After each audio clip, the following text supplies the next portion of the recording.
Let's swing it back over to meteorologist Sam Schreier. Thank you. And Alex just touched on this a little bit, kind of like why we didn't see that much new snow out west into the high country, but we did here. We had an easterly upslope wind event snow, which is exactly the kind of thing we wanted to finally get some good moisture, not only along the interstate, but into the plains. But when you have a wind direction like that, you don't really carry as much moisture out west of the Continental Divide. So my plan is to actually go skiing this weekend. First time I've done it in like almost 2 years, but I think that we're still going to have some good powder out there. Not really much new powder, but the snow is in good shape in the central mountains.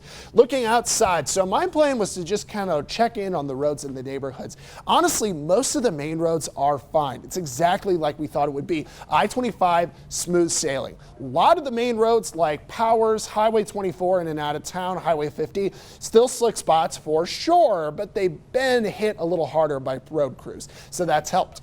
Get side streets and neighborhoods that are a little slick. This is actually I-25 at Tejon. Pretty proud of the city for how well they cleared the main road off. It's 6 degrees out there. It's real cold. Manitou, I mean, we still have a long ways to go, but Manitou had a lot of snow. So this is still scraped down pretty well. Obviously not too cold for school buses, but we would caution you to be careful. It's a little sheen of ice on the snow this morning. Seeing that in Pueblo at the Riverwalk, obviously a little bit of clearing.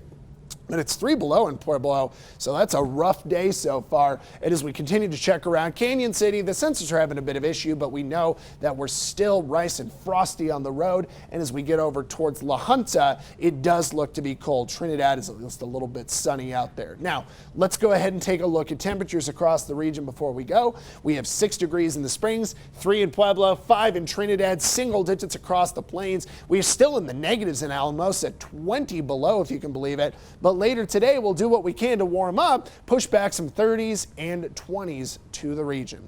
Let's go to traffic.